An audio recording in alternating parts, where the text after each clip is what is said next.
All right, well, thank you everyone for joining today. We'll go ahead and get started right now. I know there's still some people who are just registering and signing in. However, seeing that we only have about a half hour today, we'll go ahead and kick off. So thank you all for joining. It's BusinessObjects OnDeman integration today with Salesforce.com. From WCI perspective, we're running these half-an-hour sessions probably about every 2 weeks, so there will be another one next week, in 2 weeks, that will cover, I believe it's Rapid Marts next. And so let's just get right into the agenda today. And I'm not going to kill you with slideware. What we're really going to do today is give you a quick intro to WCI. We'll talk about the Salesforce.com challenge, and this is a challenge that we've seen with a lot of customers. We'll highlight what some of those challenges are, some of the initiatives that some of our customers are dealing with, and then we'll get right into a solution demonstration. So WCI Consulting, we're a consulting organization for business intelligence. We have been doing this business intelligence consulting for about 12 years now. We're headquartered in Dallas. We've done different engagements from across the country, coast to coast, United States, Hawaii, Canada, everywhere. So today we've got some good morning, good afternoon, and good evenings. We've got everyone from all areas of the geos. So we use Salesforce.com today. We've implemented multiple SaaS-based business intelligence solutions for different Salesforce.com customers and non-Salesforce.com customers. So that's what we're here to talk about today. So what is the challenge? When we look at most of the Salesforce.com customers we've talked to, almost every one of them voices multiple object reporting. This is a challenge we have. We need to be able to create reports that go after multiple objects in Salesforce.com. And the challenge with Salesforce is that you're a little limited in regards to the objects you can access and the objects that what you can access compared together and bring together on one report. We see a lot of end-user maverick reporting. What I mean by this is that even if you were able to achieve the report you wanted, where does it end up, right? And where do they get reused if people continue to use these same reports? Not typically the case. What typically happens is that multiple object reports created in a manner and then ends up in someone's inbox, or it's emailed somewhere, or it's left on a drive. It's not reused, so it's consistently being redone. The one-off non-reusable report requests, or the fire drill, I've seen some very large Salesforce.com implementations with one SFDC administrator or Salesforce.com administrator, and that person is constantly bombarded with requests for these reports. And so trying to deal with multiple requests inside sometimes large organizations or organizations with many decision makers ends up in just a high bandwidth that admin can't handle.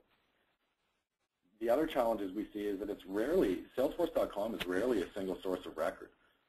Many organizations are using Salesforce.com as the CRM of choice, or maybe even the portal of choice, not necessarily their end-to-end corporate system. So that presents some new challenges. Data terminology and lack of consistent KPIs. What I mean by this is that, you know, not everybody is a database programmer, so not everyone has access or understands what the underlying data is. And the terminology is based for those people, for database type users, right? So they have an understanding of what that data structure looks like, and they may be able to manipulate and access that data. But for the general population of a Salesforce.com environment, they really don't know exactly what those objects are and how to use them from a reporting reporting view. When we get into a demonstration, I'll show you some of the other challenges, which are non-integrated reports or analytics. So even if you do have these reports, you do have the analytics, where are they? How do we access them? Do we have to go to a separate system?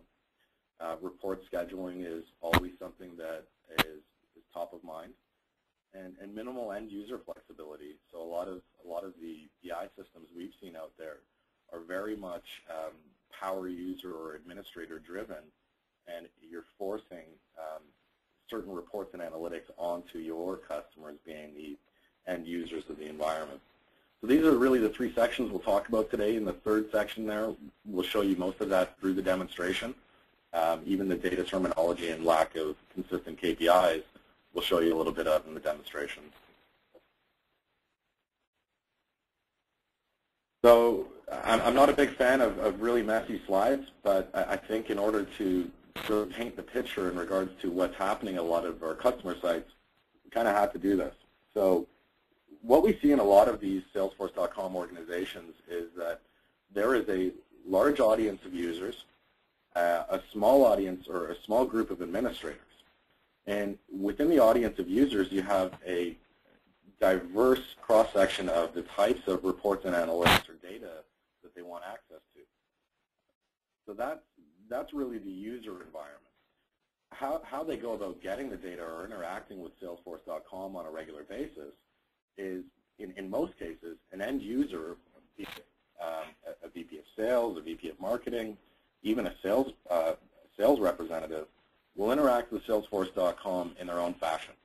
What I mean by that is, if they have a specific report they require, they will typically do one of two things. One is they'll go to Salesforce.com within the report hierarchy and try and create a report themselves. They'll quickly realize that they can't create the report they want, and therefore they'll have to create 2 or 3 reports. They will likely bring that down into Excel, mash that together, create a maverick report, and then who knows where that report ends up or if it's ever reused. The other side of the coin is that they do the fire drill approach, which is pick up the phone, call the Salesforce admin, say, I really need this report and I need it yesterday. Salesforce admin will then either do a multiple object report in a similar fashion of downloading multiple reports, bringing them into an Excel format, creating a pivot table, and then resending it out. And what we see again is on the right-hand side is even when that report's created and sent back, where that end user keeps that report or reuses the report, totally up to the user, and likely it'll end up in their inbox. They'll use it once and never reuse it. 6 months down the road, that same phone call comes back to that administrator. So this is a challenge in itself. When we go to the next slide, what we'll see is that for most organizations, that's only the beginning. And we want to talk about messy slides. Here's the messy slide. But this is what happens in a lot of organizations. You have Salesforce.com. You might have multiple other systems that you're using to run your business on a day-to-day, be it a financial system. You may have some ERP in place or enterprise resource planning systems. You might have a marketing automation system. And these come in all different types of flavors, right? So you might have software as a service type solutions. You might have on-premise solutions, hosted applications. And again, now this problem is multiplied by the population, right? So you have users now who are becoming more intricate with their BI needs or their reporting needs, and they start requesting information like, I want a multiple object report from Salesforce.com. I also want to match that up against our financials or booked revenue, and I'd also like to see that against certain employees' performance. Again, we constantly call the administrator. Hopefully you have an army of them. That would be great. Likely, you might have 1 or 2.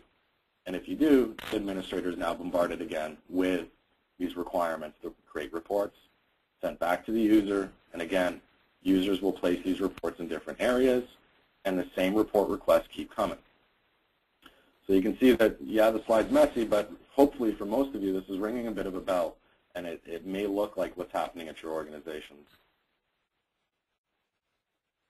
So in an ideal environment, or what we have seen with most customers as an ideal environment, there's typically 3 stages or 3 primary focuses of business intelligence in most of these organizations.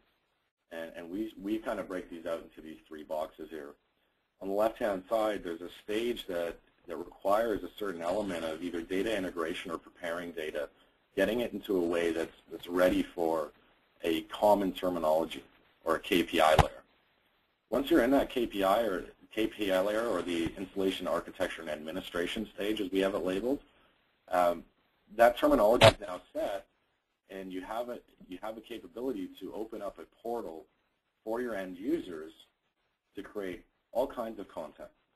The benefit of having one portal or having one area where those end users can go is that, yeah, there might be some help that's required on certain reports, but they're reused. So once that user creates a multiple object report or creates a report against multiple data sources, it ends up in one place and it can be shared and reused by the organization. Now, in most cases, for the Salesforce.com environment, you've already selected your portal, and the portal of choice is typically Salesforce.com. We've highlighted that by adding a little arrow in here. It doesn't have to be, so we're not saying that, select Salesforce as your portal of choice. We can use any type of portal. What we're seeing lately in the industry is a requirement to actually move data both ways. So not only to move data into a single architecture or a single data repository, but also some users want to push data into Salesforce. And we've seen that two-way communication lately, and we've actually been able to help some organizations at the application layer to render some of the data that they want inside the application as a functional application integration, not necessarily a BI element inside of Salesforce.com. So that's about it for slides. I'm not going to go much further into slides. I'll get into Q&A after. I'm just going to go ahead and actually get right into a demonstration at this point. I'm going to go ahead and open up my browser. I'll log in and under a demo account here. And just as if you'd log into Salesforce.com, the first thing we're going to show is just the actual integration itself. So typical Salesforce.com page, but what we do is that we've been able to actually update this home page for each user. Now, this could be changing for every user. Not everybody's going to want to see a pipeline analysis. Marketing users may want to see a marketing funnel. How many leads have we converted? How many have turned to closed opportunities, et cetera, et cetera. But this is a very interactive dashboard. I can actually pick products and watch my dashboard change. I can have some sliders. And these are all based on the user. So it depends on what you want to see out of your dashboard, what your key indicators are. We'd actually be able to model that. We can show you some different examples of that real quick. So they can be embedded in a page as an object. It can be the actual Salesforce page, as we'll see in this case, as we have a manager scorecard here.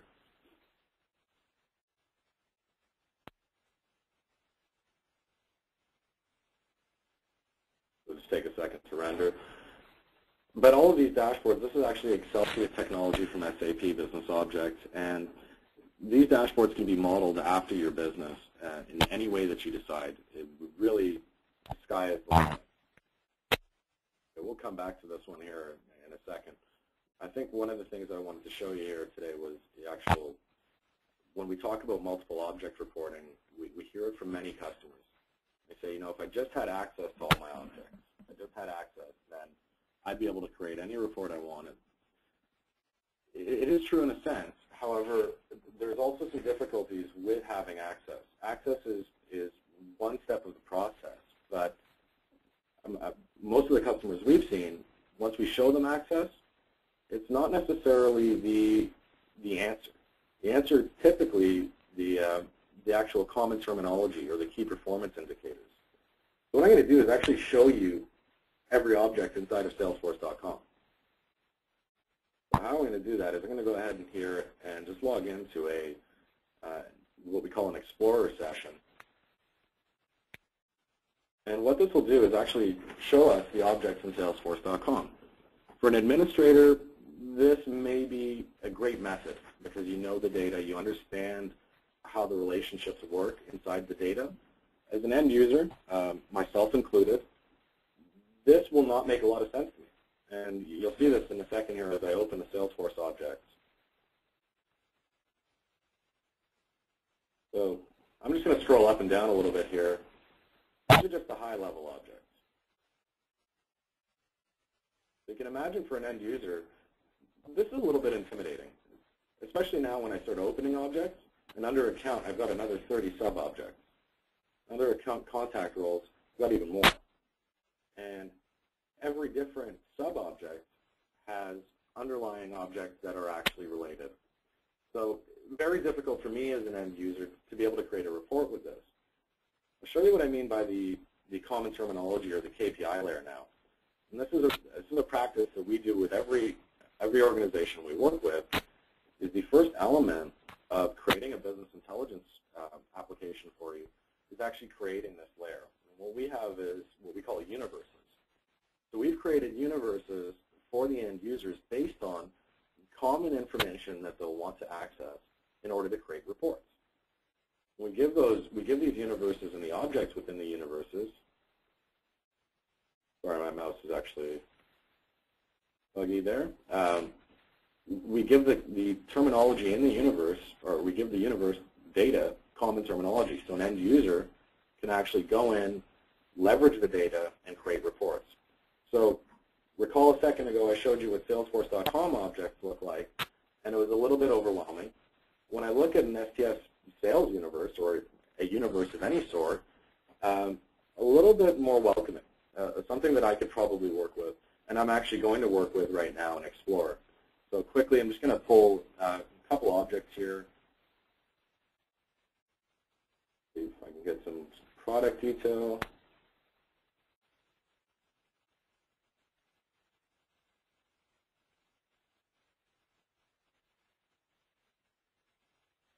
See if we can get some regional detail here as well.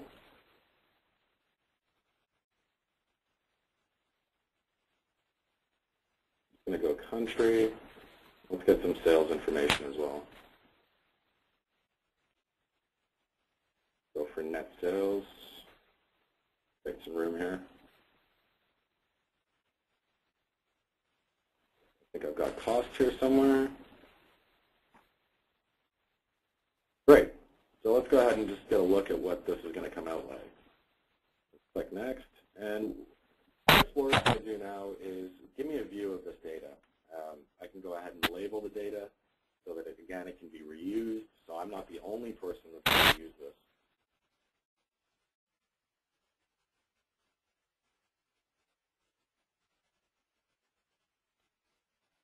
All right. There's a quick look at my data. Let's do a quick preview of the results. All right, looks fine to me. Now I want to do something with it.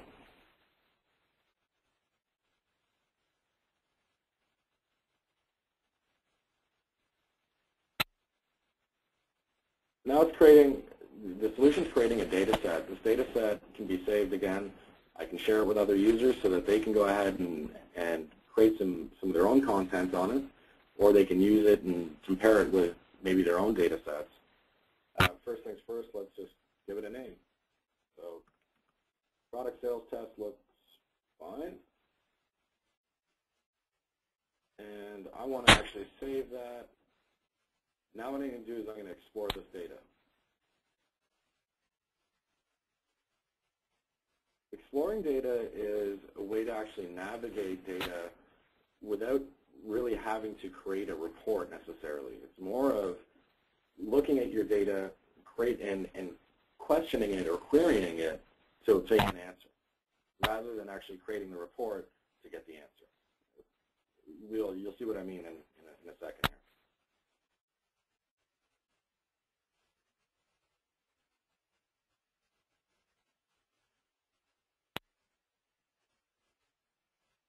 Okay. I'm going to create some landscape. So Explorer's went ahead, it's created a guesstimate almost on the data that I have. It's broken out my net sales by line description. Pretty good.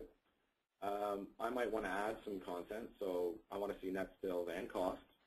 I go ahead and just click on cost, and it'll go ahead and update for me, which is great. I also want some regional information, so I just want to do North America for today. So I'll go ahead and pick Canada, Mexico, USA, bring that data over, like done, and my data will change. May want to drill in. I can look at telecom specifically. And there's my telecom results based on quarter.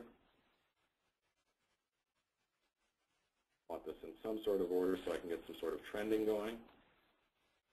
So we get the general concept, and we can go as far as we want here. I can change quarters to line description again. If I want to go to products, I want to see my top 10 products, not a problem. Remove my other values here.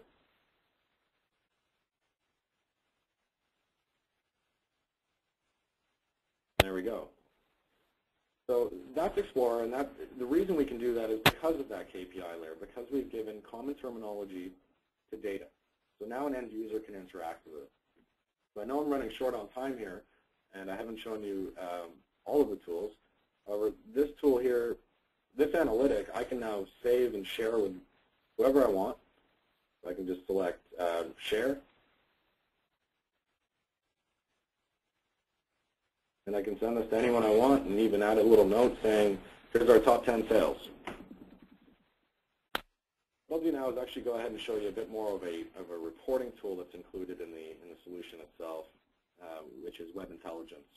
Again, web intelligence is layered on top of this common terminology. I'll just go ahead and add new, create report. Again, going into my universe.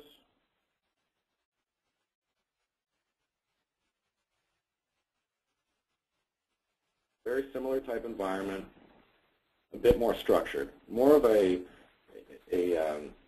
power analyst type of environment here. I can do a lot more in this environment, create more reports, and actually re-leverage the content I've created. So again, here I'm going to go back down to sales here, sorry, customers, select region. In products, I would like, we got here. I want category description. I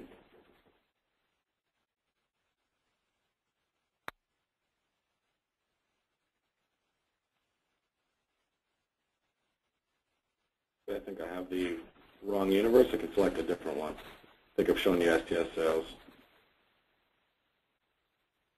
We select an inventory universe.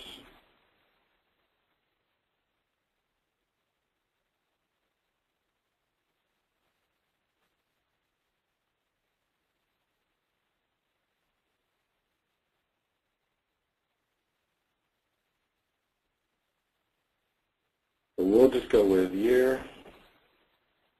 I can actually put a filter in here, so I'll select date range, line description.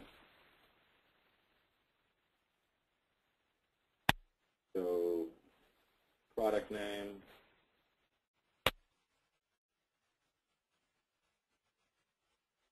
Let's see how that goes for now.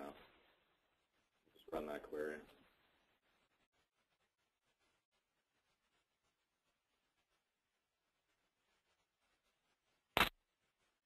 All right, so it's the system's actually went ahead and actually asked me for some of the parameters. So I've actually inserted the date range parameter. I'll go ahead and just pick so year to date.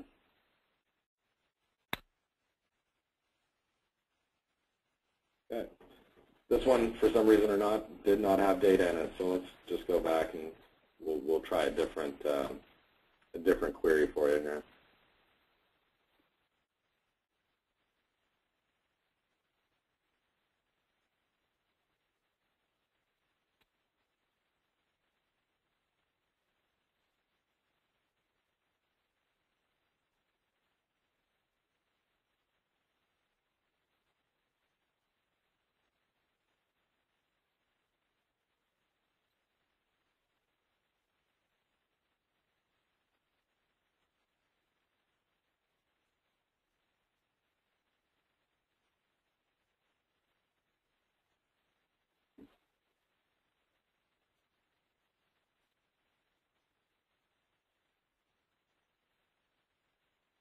All right.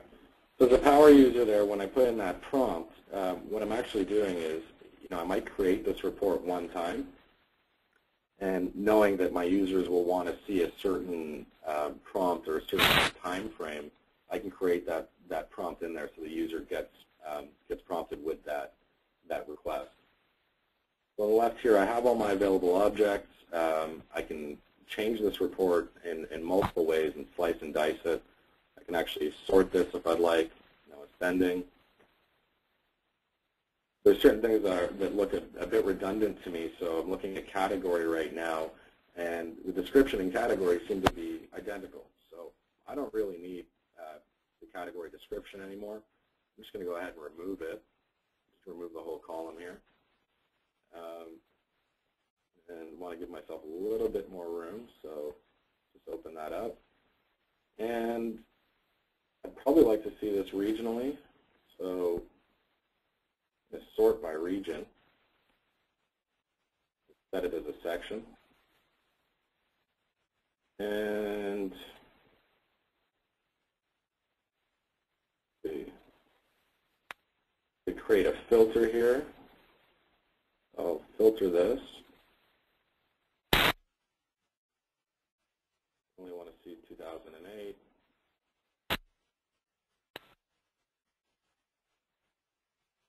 We can go even further. I can break this down by product, and when we actually scroll down, you'll see that we've broken it into Asia Pac, EMEA. Funny, they've got EMEA and Europe there separately. So we can do that. I can go ahead and even further break it down by product, insert a break on product. Now we can see by different categories. I can drop this.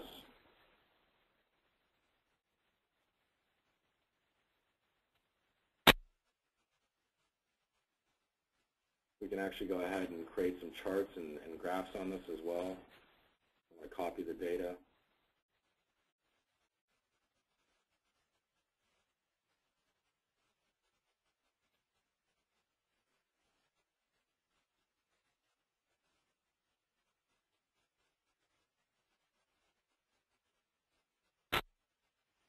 If I just highlight and right-click here, I have the options to start turning this into a table if I decide to.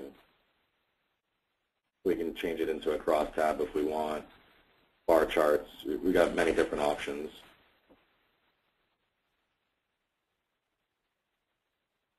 And to each user's flavor on what they decide they want to see, we'll just keep it as a bar chart for now. And formatting, it's as good as unlimited.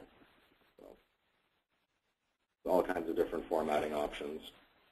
So we can take this now. I can, if I wanted to, I could again save this. I could distribute it.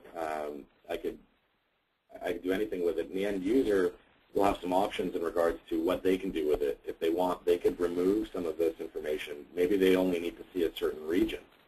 They could easily do that.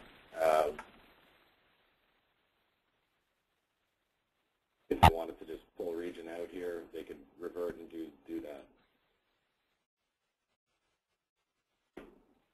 Master section, sure, go ahead. The point is each user will have the ability to go ahead and add information in here from the content that we've given them available. So I wanted to show you that for today. I think we got through most of the reporting capabilities. Aside from that, within the solution you have Excelsius, Crystal Report, so you can leverage some of the Crystal Report technology. Actually, we can go back real quickly and show you some more of the integration. There's one point I wanted to show you here within our last 5 minutes here. I'm inside Salesforce right now. Select an account, United Oil and Gas. This is one we hear all the time. Show me an Account 360 report. Show me everything about an account, whatever objects that relate to it. So go ahead and click on Account 360. I'm going to go ahead and pass parameters through to our business intelligence system saying, only show me information about United Oil and Gas. What this means is that we can create one report, set it out to the Salesforce environment, and it will render based on the location and the user. So if it's on the United Oil and Gas page and the user has the rights to see the data, the report will send back their slice of data. And they can interact with this report in a lot of ways. So we can go in and look at opportunities opened and closed. It is absolutely real time. This is a Crystal report. What we can see here is in this United Oil plant standby generators, the amount's 75,000. I'm going to actually drill right into it. It's going to take me back to the opportunity itself. I'll go ahead and edit this opportunity. Let's just add a little 1 here because I think these guys are going to buy a little bit more from us.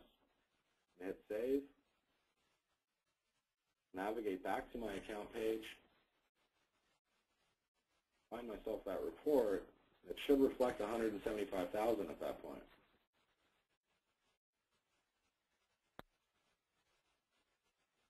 Go see that. There it is. So we can have that two-way communication with business intelligence in the application layer itself. So that's all I had for today. We'll go ahead and open up just for a couple minutes